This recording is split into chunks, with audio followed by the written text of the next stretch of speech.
बिस्मिल्लाहिर्रहमानिर्रहीम। अस्सलाम वालेकुम स्टूडेंट।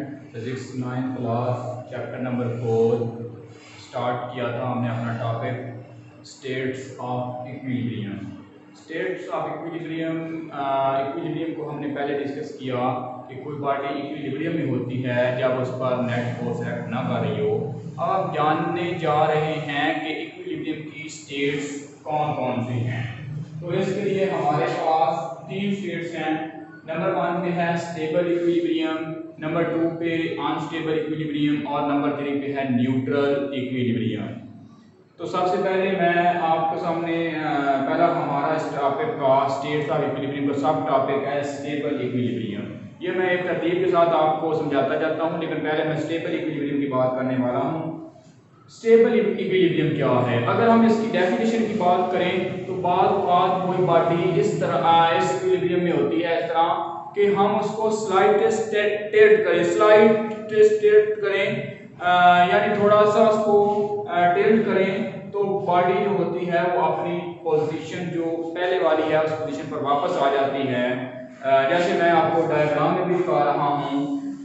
तो हम कह सकते हैं कि after slight tilt body return to its previous position. अगर स्लाइड टिल्ट के बाद बॉडी अपनी उस प्रीवियस पोजीशन पर वापस आ जाए तो हम कह सकते हैं कि बॉडी स्टेबल इक्विलिब्रियम में है। इसकी हम एग्जांपल ले सकते हैं। कोई ब्लॉक ले लें। यहाँ पर मैंने आपको एक ब्लॉक दिखाया है। इसका सेंटर ऑफ ग्रेविटी यानी इसका वेट वर्टिकली डाउनवर्ड जिस पॉइंट पर एक्ट कर रहा है उसको मैंने जी से नाम दिया है। अब इसको मैंने यहाँ पर अगर आप ए से बी की तरफ जाएं, बी पर जाएं तो इसको स्लाइड टिल्ट किया है, बॉडी को यहाँ पर छोड़ दिया है, बॉडी दोबारा अपनी इस पोजीशन पर वापस आ जाएगी। इसकी मैं एग्जांपल आपके सामने एक बुक की भी दिखा सकता हूँ, और या मेरे पास अगर कोई ये मेरे पास कोई ब्लॉक है इसको भी आप देख सकते हैं कि यहाँ से अगर आप देखें तो ये मैंने इसको यहाँ तक टिल्ट किया है, फिर मैंने इसको यहाँ पर छोड़ दिया तो ये वापस आ गया है। यकीनी बात है कि ये अब हमारा बी ऑप्शन बनता है, जो यहाँ पर मैंने आपको इसका नाम बी रखा हुआ है। यहाँ पर देखें यहाँ तक भी ले जाएं तो ये वापस इसी पोजीशन पर आ जाता है।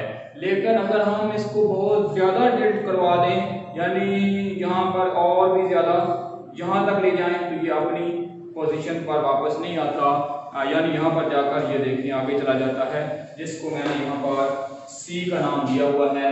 तो ऐसा क्यों होता है? स्लाइड टिल्ट पर बॉडी वापस आ जाती है।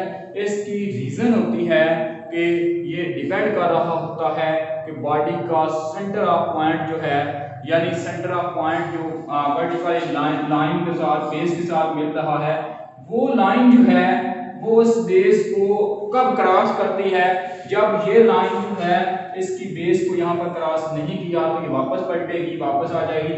जब ये इसकी बेस को क्रॉस कर जाएगी, ये इसकी बेस थी और ये सेंटर ऑफ ग्रेविटी पॉइंट था, और जब इसने इसकी बेस को क्रॉस कर लिया तो ये अब वापस नहीं आएगी, नेक्स्ट आगे की तरफ चली जाएगी। तो हम कह सकते हैं कि जब भी कोई बॉडी जिसको स्लाइड टिल्ट किया जब अपनी प्रीवियस पोजीशन पर वापस आ जाए तो वो बॉडी न्यूट्रल स्टेबल इक्विलिब्रियम में होती है। सॉरी, स्टेबल इक्विलिब्रियम में होती है। इसको हम अपनी एक एक्टिविटी से चेक कर सकते हैं। मैंने आपके सामने कोई ब्लॉक दिया है, आप देख सकते हैं, और मैंने एक प्लम्ब लाइन की मदद से यहाँ पर इसका कोई पॉइंट कैपिटल जी है, यानी सेंटर ऑफ ग्रेविटी है, जिस पर इसका फुल जो वेट है वो एक्ट कर रहा है।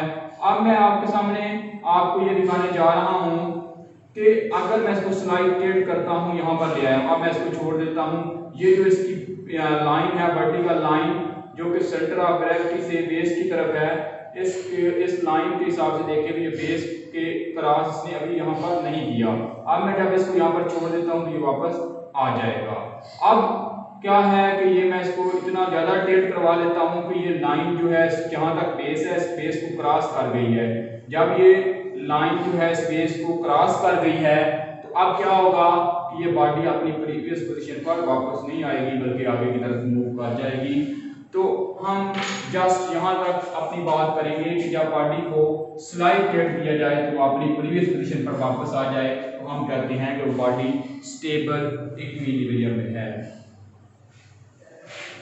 और इसके रिलेटेड एक तो बातें बताई गई हैं कि बाद गाड़ियाँ जो बनाई जाती हैं उनका जो सेंटर ऑफ ग्रेविटी पॉइंट है वो खासा ज़्यादा लोअर रखा जाता है, जिसकी रीज़न ये है कि बॉडी जो है वो टॉप यानी गाड़ियाँ या कोई दूसरी बॉडी अगर ले लें तो वो टॉपल नहीं करती हैं। सेंटर ऑफ ग्रेविटी पॉइंट जितना लोअर होगा यानी उसका तमाम वेट जो है वो जितना किसी लोअर पॉइंट पर ज़्यादा एक्ट कर रहा होगा तो बॉडी के टॉपल करने के उतने चांसेस कम होंगे। अगर ये सेंटर ऑफ ग्रेविटी को मजीद इससे ऊपर यानी ज़्यादा वेट इसका ऊपर रखा जाए किसी बॉडी के ऊपर वाली साइड की तरफ और लोअर साइड पर इसका खासा कम वेट रखा जाए तो क्या होगा कि बॉडी टॉपल कर जाएगी, तो एक्सीडेंट के चांस ज़्यादा हो जाएंगे। यही रीज़न है कि हमारे जो कारें बनाई जाती हैं या और दूसरी गाड़ियां जो हैं उनमें सेंटर ऑफ ग्रेविटी जो है वो point centre of gravity point lower से लोअर रखा जाता है ताकि वो टॉपर ना कर सके। इसके बाद हम ये एक और जिसकी सेकंड स्टेट है उसकी बात करते हैं, तो वो हमारे पास है अनस्टेबल इक्विलिब्रियम। के बाद बॉडी जो होती है वो अनस्टेबल इक्विलिब्रियम में होती है। इसकी अगर डेफिनेशन की बात की जाए, ये हमारे स्टेबल इक्विलिब्रियम का, अब मैं बात कर रहा हूँ अनस्टेबल इक्विलिब्रियम। तो वहां पर जस्ट डेफिनेशन में थोड़ा सा चेंज आएगा कि after slight tilt body does not return to its previous position. After slight tilt, body does not return to its previous position. Does not return to its previous position. जब किसी body को slide tilt किया जाए तो वो अपनी previous position पर वापस ना आए, हम कह सकते हैं कि वो बॉडी जो है वो अनस्टेबल इक्विलिब्रियम की स्टेट में है। मेरे पास कोई अगर इसकी एग्जांपल दी जा सकती है कि एक मेरे पास पेंसिल है या मार्कर है, तो मैं जब भी इसको किसी इस पोजीशन पर इक्विलिब्रियम में लाता हूं तो मैं थोड़ा सा भी स्लाइड सा भी बिल्कुल मामूली सा भी इसको टिल्ट करूंगा, क्या होगा, ये बॉडी दूसरी अपनी पोजीशन पर वापस नहीं आएगी।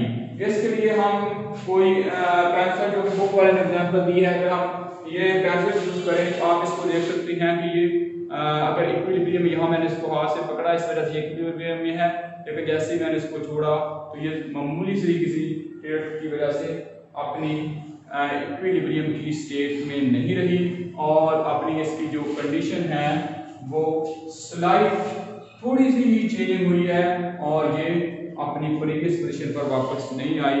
हम इसको कह सकते हैं कि ये अनस्टेबल इक्विलिब्रियम थी। ये स्टेट जो है इसको हम बोलते हैं ये अनस्टेबल इक्विलिब्रियम है।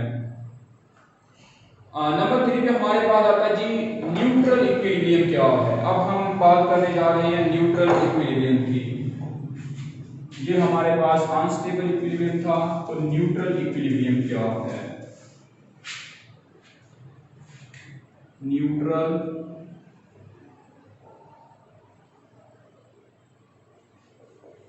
इक्विलिब्रियम, सबसे पहले बात करते हैं डेफिनेशन की। If a body remains in its new position when disturbed from its previous position, it is said to be in state of neutral equilibrium. इसको हम यूं बयान कर सकते हैं कि बात ऐसा होता है किसी बॉडी को हम उसकी जो पहले वाली पोजीशन है उससे डिस्टर्ब कर देते हैं, लेकिन वो बॉडी जिस पोजीशन पर हमने उसको डिस्टर्ब करके लेकर गए हैं वो उसी पोजीशन पर ही रहती है, वो वापस अपनी प्रीवियस पोजीशन पर नहीं आती है। तो हम कह सकते हैं कि उसका जो सेंटर ऑफ ग्रेविटी है पहले जिस पॉइंट पर एक्ट कर रहा था किसी दूसरे पॉइंट पर, यानी अगर हम इसकी एग्जांपल हम ले सकते हैं, एक बॉल है, इसका centre of gravity centre point है, इसको हम रोटेट करवा देते हैं।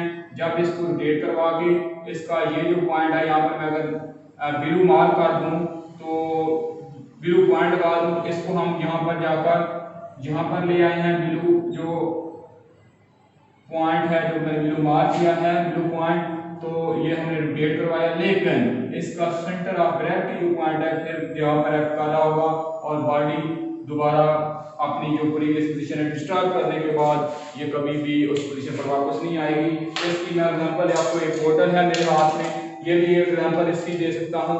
ये पहले यहाँ पर मौजूद है, इसका सेंटर ऑफ ग्रेविटी जो पॉइंट है इसके कोई सेंटर में एक्ट कर रहा है, यानी इसका वेट जिस पॉइंट पर एक्ट कर रहा। अब क्या कर किया मैंने इसको यहाँ से ऐसे डिस्टर्ब किया और यहाँ पहुँचा दिया। अब ये वापस नहीं पलटेगी और यहाँ ही मौजूद रहेगी, क्योंकि इसका सेंटर ऑफ ग्रेविटी जो सेंटर में एक्ट कर रहा था वो वहाँ पर ही वर्टिकली डाउनवर्ड एक्ट करना शुरू कर देगा। इसकी हम और भी एग्जांपल ले सकते हैं। इसकी एग्जांपल हो सकती है जी, कोई भी स्फीयर ले लें, जैसे कि मैंने बॉल की एग्जांपल दी, फुटबॉल ले लें, कोई और स्फीयर ले लें, और इसके बाद आप कोई रूलर ले लें, जैसे ये भी हमारे पास एक रूलर की एग्जांपल है, ये रूल कर रहा है। और कोई भी पेंसिल जो कि हॉरिजॉन्टली लाई कर रही है, जैसे ये मैंने बोर्ड मार्कर लिया है, ये हॉरिजॉन्टली लाई कर रहा है, ये भी न्यूट्रल इक्विलिब्रियम में होगा। उसके बाद हम कह सकते हैं, पहली जो एग्जांपल है अनस्टेबल वाली, वो एक ऐसी पेंसिल की है जो वर्टिकली है, ये वर्टिकल डायरेक्शन में है, मौजूद है वर्टिकल लाइन पर, लेकिन जब हॉरिजॉन्टल पर है ये पेंसिल तो फिर ये न्यूट्रल इक्विलिब्रियम का केस है। उसके बाद हमारे पास आ जाता है कोई एग ऐसा है जो कि हॉरिजॉन्टली किसी फ्लैट सरफेस पर है, यानी एग लाई कर रहा है हॉरिजॉन्टली फ्लैट सरफेस पर, और उसको हम जब रोटेट करवा देते हैं यानी उसकी पोजीशन चेंज कर देते हैं तो वो उसको पोजीशन को डिस्टर्ब करने से वो अपनी उसी पोजीशन में जिस पर उसको डिस्टर्ब करके पहुंचाया गया है उसी पोजीशन में रहता है।